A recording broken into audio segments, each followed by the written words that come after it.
And they brought him to the place called Golgotha, which means place of a skull. And they offered him wine mixed with myrrh, but he did not take it. And they crucified him and divided his garments among them, casting lots for them to decide what each should take. And it was the 3rd hour when they crucified him. And the inscription of the charge against him read, "The King of the Jews." And with him they crucified 2 robbers, one on his right and one on his left.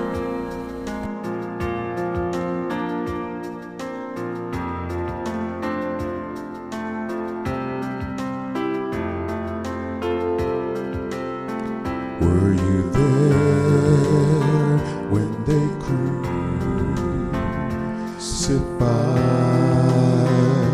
my Lord? Were you there? Were you there? Were you there?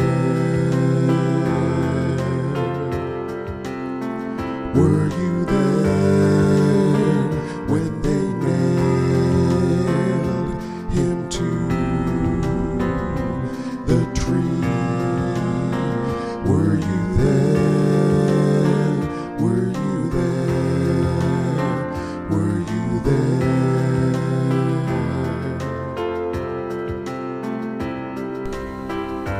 It was now about the 6th hour, and there was darkness over the whole land until the 9th hour, while the sun's light failed. And the curtain of the temple was torn in two.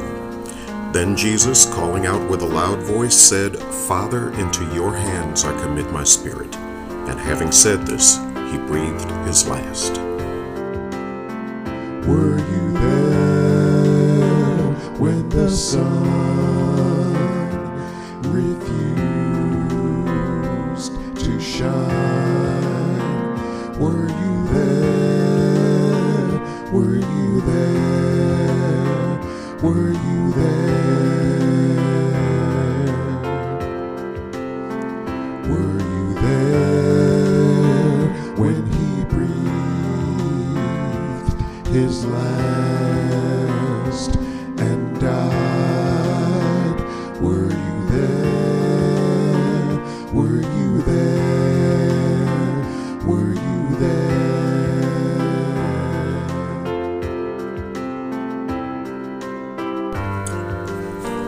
Since it was the day of preparation, and so that the bodies would not remain on the cross on the Sabbath, for that Sabbath was a high day, the Jews asked Pilate that their legs might be broken and that they might be taken away.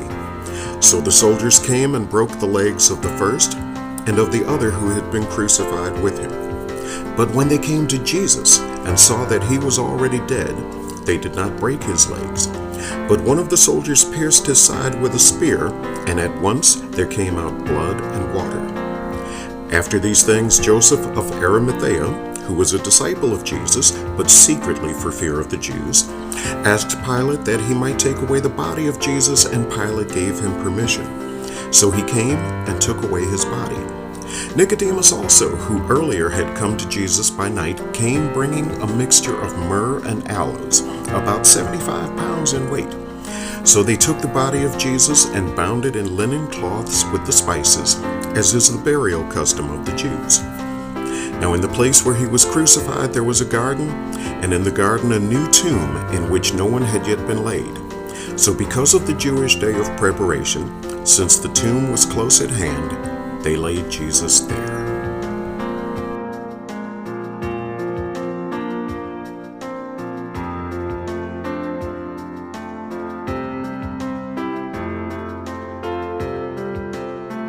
Were you there when they pierced him in the side? Were you there? Were you there?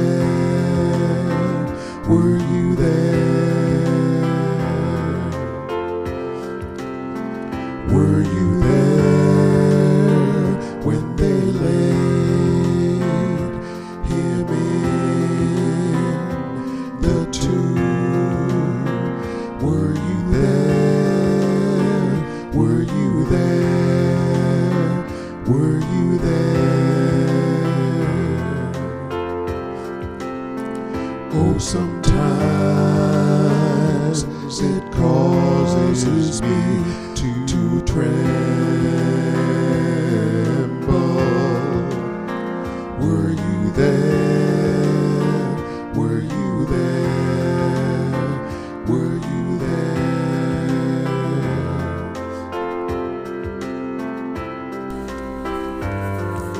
Now after the Sabbath, toward the dawn of the first day of the week, Mary Magdalene and the other Mary went to see the tomb. And behold, there was a great earthquake, for an angel of the Lord descended from heaven and came and rolled back the stone and sat on it. His appearance was like lightning, and his clothing white as snow. And for fear of him the guards trembled and became like dead men. But the angel said to the women, "Do not be afraid, for I know that you seek Jesus who was crucified. He is not here, for he is risen, as he said. Come, see the place where he lay. Then go quickly and tell his disciples that he has risen from the dead, and behold, he is going before you to Galilee. There you will see him. See, I have told you." So they departed quickly from the tomb with fear and great joy, and ran to tell his disciples.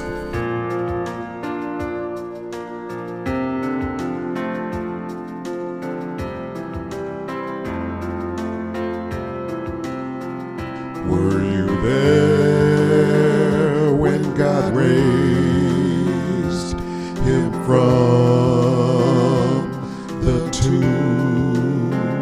Were you there? Were you there? Were you there? Oh, sometimes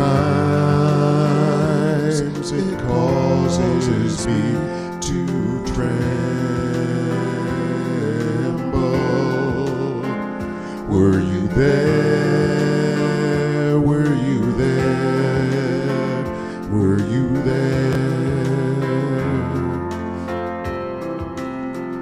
Were you there when God raised him from the tomb? Were you there? Were you there? Were you there?